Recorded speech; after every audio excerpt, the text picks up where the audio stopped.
cars of their own met at a local staging area to be bussed with police escorts to higher ground. If a storm hits here and destroys everything, what happens to this community? What happens to these people? Pretty much go down. It goes down. Everything was destroyed. There won't be any work for, I don't know, for years or so. The mill was shut down, the school. It was devastating. It will really, really destroy the whole town. Emergency workers preparing for the absolute worst case scenario. It is highly recommended that you leave because there's potential danger. No one knows what's going to happen with the storm. The risk here twofold. For one, the area is close to the path of the storm or right on it. The other, enormous Lake Okeechobee, just to the north, is held back by 143 miles of levees built since 1930. They're improved in recent years, but you don't know whether the storm or the possibility of a breach is your problem. Right now, it's both. If it stays on its current track, we could see lots of water, and it doesn't just matter about the water landing here, it also what happens on the north end. The vast watershed feeding Lake Okeechobee could fill it to the breaking point. The U.S. Army Corps of Engineers says the enormous but shallow lake can hold another 3 feet of water and should withstand the storm. Some here refusing to evacuate are counting on it. We've been here all these years. The storm ain't never been this big. So I figure it ain't gonna be nothing. And if you're wrong? If I'm wrong, I won't be here on Tuesday. Miguel, how difficult, I mean, you talked about, obviously, look, and it's important to point out, a lot of people don't have vehicles. They can't just get in a car and drive off, or even if they can, they don't have gas or can't get gas. How difficult has it been to evacuate that area? You talked about some buses, some shuttle buses that were taking people away. It's been tough. The level of Creole and Spanish spoken there is tough. Police officers are going through neighborhoods with bullhorns. They're trying to get people out of, very vulnerable homes like trailer homes out of there first. But people are reluctant to board buses. They're reluctant to go to shelter areas, to be driven 40 or 50 miles away. So those cultural barriers were difficult to overcome. But I can tell you, there were hundreds, if not thousands, of people I saw, bus after bus, city buses, school buses, all sorts, getting out of there. There were some people in town refusing to leave, so they are rolling the dice at this point. But most people, it seems, heeded the warning and did get out. Anderson? All right, Miguel Marquez, I appreciate you being there. When we come back, how the U.S. military is gearing up to help with the relief efforts. We'll tell you where ships are positioning and which military bases are packing up and evacuating. That's next. Roof just went, Jess. The whole roof. Well, you can see wind starting to pick up a little bit more here in Miami Beach, just a taste of what is to come. We've heard from an Air Force meteorologist on a flight through the hurricane just a few moments ago, but storm-chasing aircraft and, of course, FEMA are only part of the federal storm effort, just as it was during Hurricane Harvey. U.S. naval vessels have been moved into position to the extent that they can be, and other military assets are being shut down and evacuated. Our Barbara Starr joins us now from the Pentagon with details on that. So, Barbara, just explain which military resources are going to be available to help. Well, Anderson, tonight the U.S. Navy aircraft carrier, Abraham Lincoln, is at sea steaming its way towards the impact zone. It is joining 6 other warships already in the region, one of them off the Virgin Islands. Why an aircraft carrier? Why these warships? Because they will have several dozen helicopters on board. They will be able to go ship to shore on continuous missions. They will be able to evacuate the ill and the injured. There may not be hospital or medical care ashore. They will be able to bring ashore aid and assistance. They will have teams, including FEMA people, that will help potentially get ports and airports back up and running. As I said, one of them already is off the Virgin Islands tonight and is evacuating people who are medically unable to stay in that area.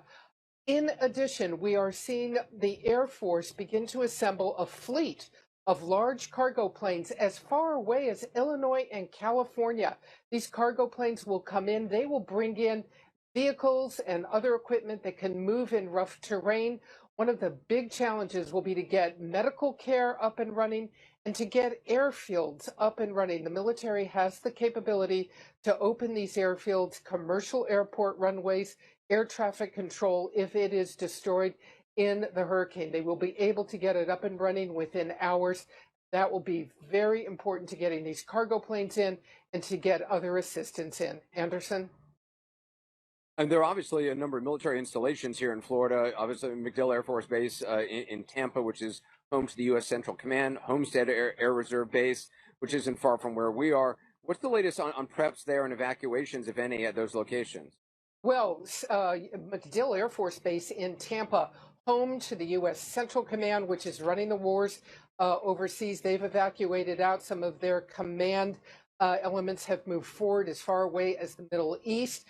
Hundreds of aircraft, ships, and submarines have moved out of the region, out of the impact zone, along with tens of thousands of military personnel, along with civilians, of course, throughout the area. Anderson?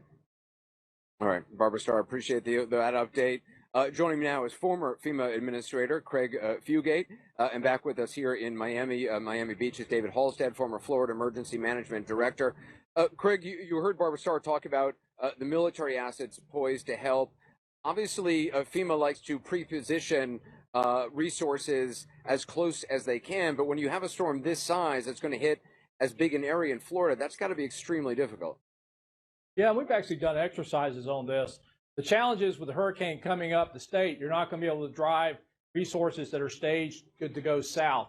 So that's why you have to have air transport aircraft, because what may happen is for South Florida, they're going to have to fly teams and supplies in while teams further north are waiting for the storm to pass to respond south. And also just in terms of, FEMA has search and rescue teams that they pull from all over the country. Are those assets, you think, already in place in Florida? Well, a lot of them are already staged, but they're also air transportable. So I would imagine what Brock and the team at FEMA are doing is looking at this from the standpoint, how do they get teams into the areas hardest hit the fastest? And they're making decisions which ones are going to go by ground, which ones will go by air. And two of those teams are actually based in Miami. Miami-Dade County has one of the task forces, and the other one is the city of Miami and the surrounding communities. Plus, Florida has other cities that have urban search and rescue teams. So those will be the first teams on the ground, augmented by the remaining 26 federal urban search and rescue teams that may be deployed if required.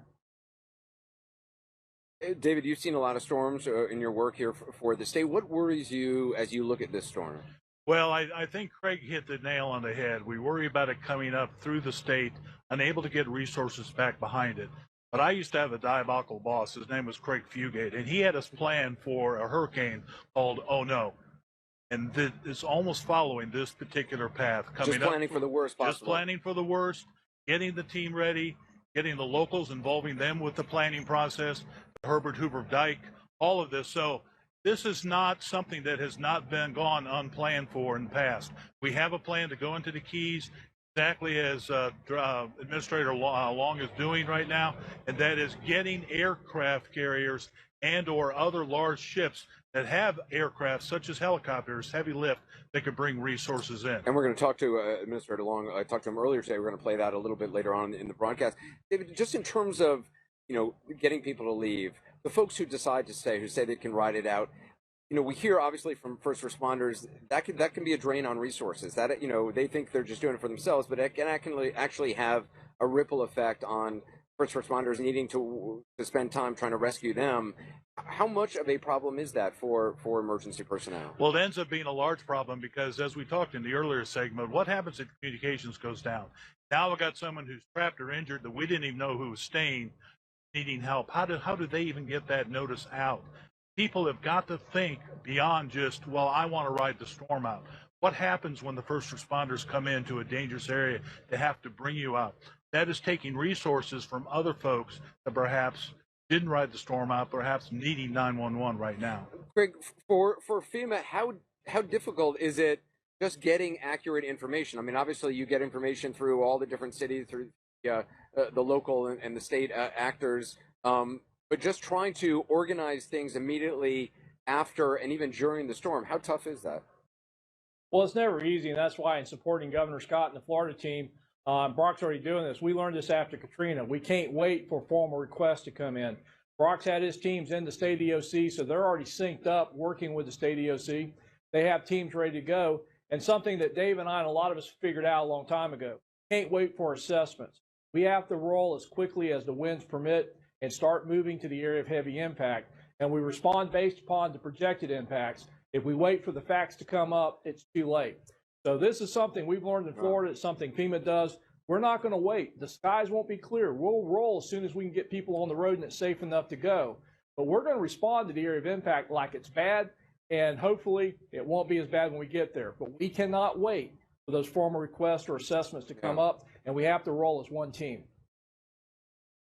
Craig Fugate, I appreciate your time. David Halstead as well. Good to talk to you. Up next, an update from the ground in Barbuda. That island is devastated. CNN had one of the few crews on the ground there today to get a sense of the scope of the destruction. Conditions are so bad, one eyewitness said the island looked like a garbage